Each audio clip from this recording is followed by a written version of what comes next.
Some time later, the cupbearer and the baker of the king of Egypt offended their master, the king of Egypt. Pharaoh was angry with his two officers, the chief cupbearer and the chief baker, and put them in custody in the house of the captain of the guard in the same prison where Joseph was confined. The captain of the guard assigned them to Joseph, and he attended them.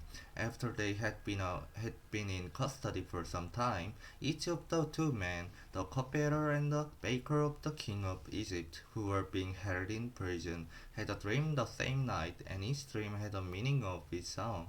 When Joseph came to them the next morning, he saw that they were dejected.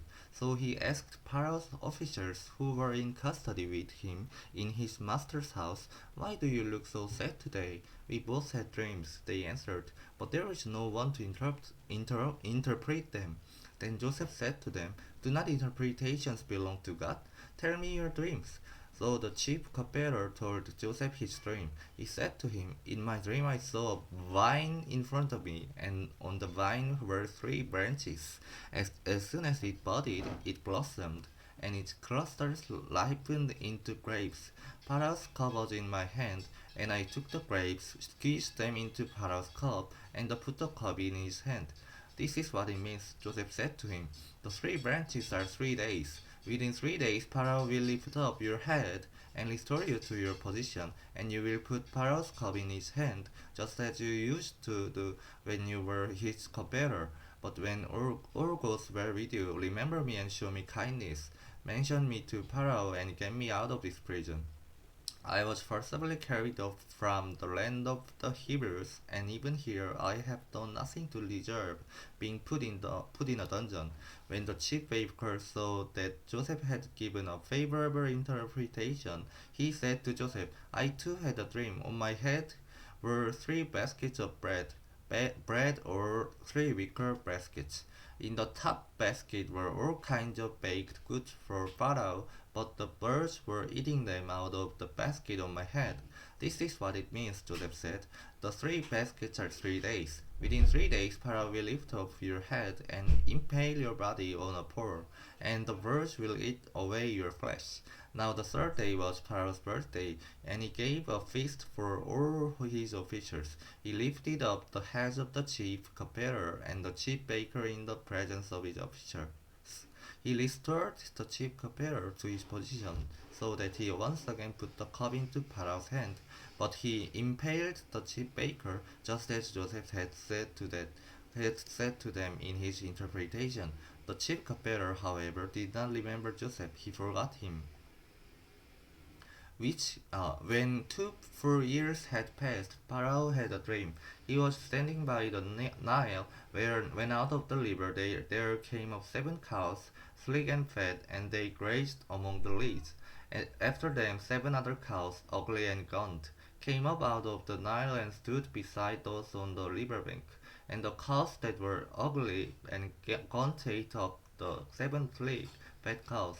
Then Pharaoh woke up. He fell asleep again and had a second dream. 7 heads of grain, healthy and good, were growing on a single stalk. After them 7 other heads of grain sprouted, thin and scorched by the east wind. The thin heads of grain swallowed up the 7 healthy full heads. Then Pharaoh woke up. It had been a dream. In the morning his mind was troubled, so he sent for all the magicians and wise men of Egypt. Pharaoh told them his dreams, but no one could interpret them for him. Then the chief cupbearer said to Pharaoh, "Today I am reminded of my shortcomings. Pharaoh was once angry with his servants, and he imprisoned me and the chief baker in the house of the captain of the guard. Each of us had a dream the same night, and each dream had a meaning of its own. Now a young Hebrew was there with us, a servant of the captain of the guard. We told him our dreams, and he interpreted them for us, giving each man the interpretation of his dream, and things turned out exactly as he interpreted them to us. I was restored to my position, and the other man was impaled." So Pharaoh sent for Joseph, and he was quickly brought from the dungeon. When he had shaved and changed his clothes, he came before Pharaoh. Pharaoh said to Joseph, "I had a dream, and no one can interpret it, but I have heard it said of you that when you hear a dream, you can interpret it. I cannot do it, Joseph replied to Pharaoh, but God will give Pharaoh the answer he desires.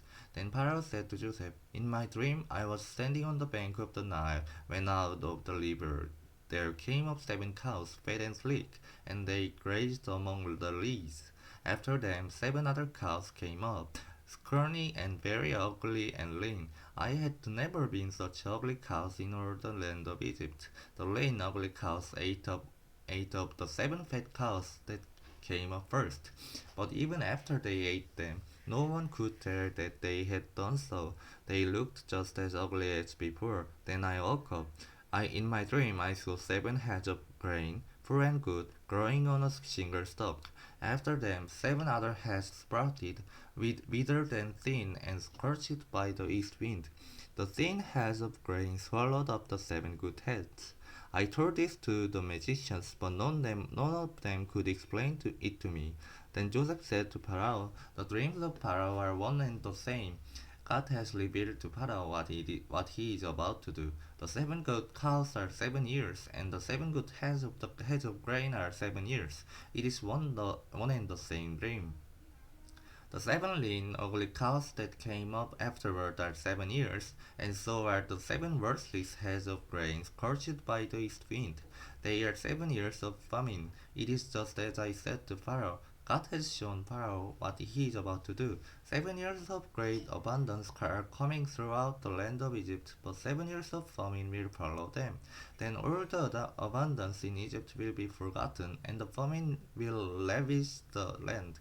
The abundance in the land will not be remembered, because the famine that follows it will be so severe. The reason the dream was given to Pharaoh in 2 forms is that the matter has been firmly decided by God, and God will do it soon. And now let Pharaoh look for a discerning and wise man and put him in charge of the land of Egypt. Let Pharaoh appoint commissioners over the land to take a fifth of the harvest of Egypt during the 7 years of abundance. They should collect all the food of these good years that are coming and store up the grain under the authority of Pharaoh to be kept in the cities for food. The cities for food. This food should be held in reserve for the country to be used during the 7 years of famine that will come upon Egypt, so that the country may not be ruined by the famine. The plan seemed good to Pharaoh and to all his officials. So Pharaoh asked them, can you find anyone like this man, one in whom is the Spirit of God of the gods? Then Pharaoh said to Joseph, since God has made all this known to you, there is no one so discerning and wise as you. You shall be in charge of my palace, and all my people are to submit to your orders. Only with respect to the throne will I be greater than you. So Pharaoh said to Joseph, I hereby put you in charge of the whole land of Egypt. Then Pharaoh took his signet ring from his finger and put it on Joseph's finger. He dressed him in robes of fine linen and put a gold chain around his neck. He had him ride in a chariot as his second in command, and people shouted before him, make way! Thus he put him in charge of the whole land of Egypt. Then Pharaoh said to Joseph, I am Pharaoh, but without your word no one will lift hand or foot in all Egypt. Pharaoh gave Joseph the name Zaphenath Paneah, and gave him Asenath, daughter of Potiphera, priest of On, to be his wife. And Joseph went throughout the land of Egypt. Joseph was 30 years old when he entered the service of Pharaoh, king of Egypt. And Joseph went out from Pharaoh's presence and traveled throughout Egypt. During the 7 years of abundance, the land produced plentifully. Joseph collected all the food produced in the 7 years of abundance in Egypt and stored it in the cities. In each city he put the food grown in the fields surrounding it. Joseph stored up huge quantities of grain, like the sand of the sea. It was so much that he stopped keeping records because it was beyond measure. Before the years of famine came, 2 sons were born to Joseph by Arsnes, daughter of Potiphera, priest of On. Joseph named his firstborn Manasseh and said, "It is because God has made me forget all my trouble and all my father's household." The second son he named Ephraim and said, "It is because God has made me fruitful in the land of my suffering." The 7 years of abundance in Egypt came to an end, and the 7 years of famine began, just as Joseph had said. There was famine in all the lands, but in the whole land of Egypt there was food. When all Egypt began to feel the famine, the people cried to Pharaoh for food. Then Pharaoh told all the Egyptians, "Go to Joseph and do what he tells you." When the famine had spread over the whole country, Joseph opened all the storehouses and sold grain to the Egyptians, for the famine was severe throughout Egypt. And all the world came to Egypt to buy grain from Joseph, because the famine was severe everywhere. When Jacob learned that there was grain in Egypt, he said to his sons, "Why do you just keep looking at each other?" He continued, "I have heard that there is grain in Egypt. Go down there and buy some for us, so that we may live and not die." Then 10 of Joseph's brothers went down to buy grain from Egypt. But Jacob did not send Benjamin, Joseph's brother, with the others, because he was afraid that harm might come to him. So Israel's sons were among those who went to buy grain, for there was famine in the land of Canaan also. Now Joseph was the governor of the land, the person who sold grain to all his people. So when Joseph's brothers arrived, they bowed down to him and with their faces to the ground.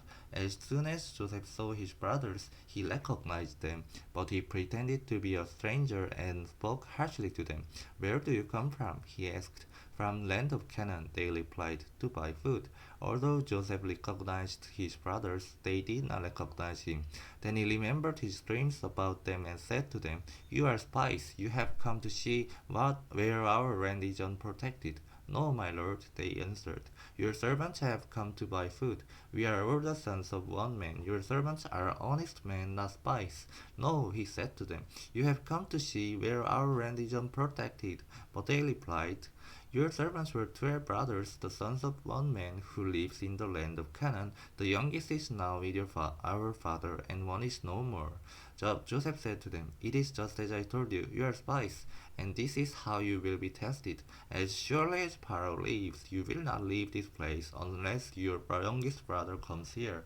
Send one of your number to get your brother. The rest of you will be kept in the prison, so that your words may be tested to see if you are telling the truth. If you are not, then as surely as Pharaoh lives, you are spies." And he put them all in custody for 3 days. On the third day, Joseph said to them, "Do this and you will live, for I fear God. If you are honest men, let one of your brothers stay here in prison, while the rest of you go and take grain back for your starving households. But you must bring your youngest brother to me, so that your words may be verified and that you may not die." This they proceeded to do. This they proceeded to do. They said to one another, "Surely we are being punished because of our brother." We saw how distressed he was when he pleaded with us for his life, but we would not listen. That's why the distress has come on us. Reuben replied, "Didn't I tell you not to sin against the boy? But you wouldn't listen. Now we must give an accounting for his blood." They did not realize that Joseph could understand them, since he was using an interpreter. He turned away from them and began to weep, but then came back and spoke to them again. He had Simon taken from them and bound before their eyes. Joseph gave orders to fill their bags with grain, to put each man's silver back in his sack, and to give them provisions for their journey. After this was done for them, they loaded their grain on their donkeys and left. At the place where they stopped for the night, one of them opened his sack to get feed for his donkey, and he saw his silver in the mouth of his sack. "My silver has been returned," he said to his brothers. "Here it is in my sack." Their hearts sank, and they turned to each other, trembling, and said, "What is this that God has done to us? When they came to their father Jacob in the land of Canaan, they told him all that happened to them. They said, "The man who is lord over the land spoke harshly to us and treated us as though we were spying on the land. But we said to him, 'We are honest men. We are not spies. We were 12 brothers, sons of one father. One is no more, and the youngest is now with our father in Canaan.' Then the man who is lord over the land said to us, 'This is how I will know whether you are honest men. Leave one of your brothers here with me, and take food for your starving households and go. But bring your youngest brother to me, so I will know that you are not spies, but honest men. Then I will give your brother back to you, and you can trade in the land.' As they were emptying their sacks, in each man's sack was his pouch of silver. When they and their father saw the money pouches, they were frightened. Their father Jacob said to them, 'You have deprived me of my children. Joseph is no more, and Simon is no more. And now you want to take Benjamin. Everything is against me.' Then Reuben said to his father, You may put both of my sons to death if I do not bring him back to you. Entrust him to my care, and I will bring him back." But Jacob said, "My son will not go down there with you. His brother is dead, and he is the only one left. If harm comes to him on the journey you are taking, you will bring my gray head down to the grave in sorrow."